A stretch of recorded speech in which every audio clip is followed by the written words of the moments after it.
Oh yeah, I saw this news. Novak, Djokovic. This was well, this story is enormous. First of all, I was looking on trending and it was number 2 and 4 and 6, all the different sites that talked about it. I don't follow tennis closely enough probably to recognize the magnitude, but you have the world number 1. It's the number 1 tennis player. Yeah. So what's the context in our kind of universe? Like LeBron? Well, yeah, I mean, not playing like I mean basketball finals or something. This is a big event, Australian Open, and he was trying to be there, and he's facing deportation for the 2nd time. So he was going to be deported once, and then he wasn't, and he is because he doesn't want to get vaccinated. And I don't know. He admitted to kind of saying something on the documentation that wasn't completely true or something like this. Anyway, he's facing deportation once more and is expected to challenge the decision by immigration minister. But of course, this story has become even bigger because of the the general conflict around COVID and lockdowns, and like in Australia, they've got some numbers going on as far as cases are concerned. Cases are way on the rise, and then he's like, I don't want to get vaxxed. I already had COVID, is what he's saying. And they're saying we're telling everybody in the stadium to be vaxxed is what they're doing.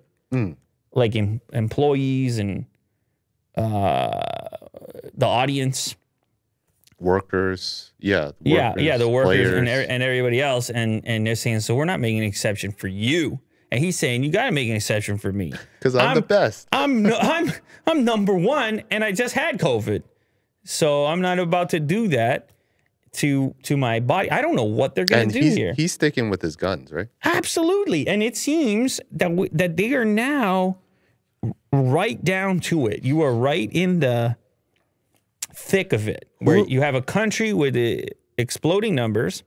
You have people who were already. I mean, I've seen clips of people in the street protesting lockdowns, and so you have differing opinions, and now you have a focal point, a number 1 tennis player, squarely in the middle of that debate, and who is clearly one-sided and holding his ground. And so he's like you will start to understand why this story has been so popular. Is there anyone behind him? What do you mean? Like even other players that support him? Actually, I'm not sure. That's a good. I would have to think people being pretty quiet on this one.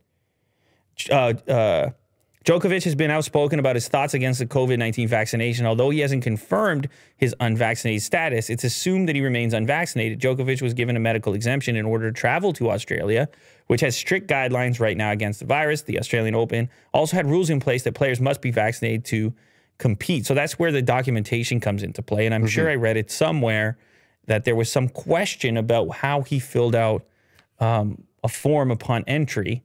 But the crazy part is he's allowed to travel there, but then he was in some type of quarantine until he was ordered to be released. Again, I realize that people are sitting there saying, well, he's a world number 1 tennis player, but there's a lot of other people sitting in those type of terms that don't want to be doing that as well. But of course, it's going to be...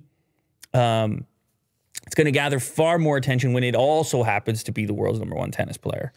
They're just not used to traveling around the world getting shoved into quarantines, which is part of the reason why one of the conversations here around the Olympics and NHL players not going was there was talk of these extended quarantines on either side of it that would affect their season, and it was just like, okay, not worth it type of thing. I think this also makes it very complex because it's not a team game. Like you can definitely be singular and you can have your own locker room and you can play on the court singular. So there is space.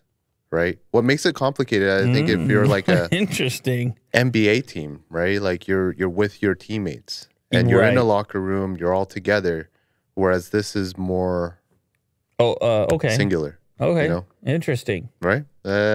I just think that this is very, like, it's even more complex because of this. Well, it's okay. And then the other part is he was denied access into the country. Then he appealed his visa status and won the appeal. And he was allowed to enter the country for the Grand Slam. So, like, he was denied, approved, and denied again. So it's a lot of back and forth involving this immigration minister. And now people have put their name on the line. Now people are embedded. The heels have been dug in. The Australian Open draw announcement was delayed 75 minutes, and people suspected that meant Djokovic's name would not be on the list. But to many people's surprise, Djokovic sits at the #1 spot in the men's single draw. So he's still listed. What an interesting story. It's like somehow this whole conversation and all this energy and attention and conflict and disagreement has boiled down to a tennis tournament and what's going to happen. And the world #1 is kind of in the middle of it, and you have the perfect storm for an absolutely massively trending story for 2022. Yeah. I guess the Open is happening right now. Okay, so this was 9 hours ago. Maybe something has changed at the time that you're watching this clip. If so, update in the comments. But we're gonna have to watch and wait.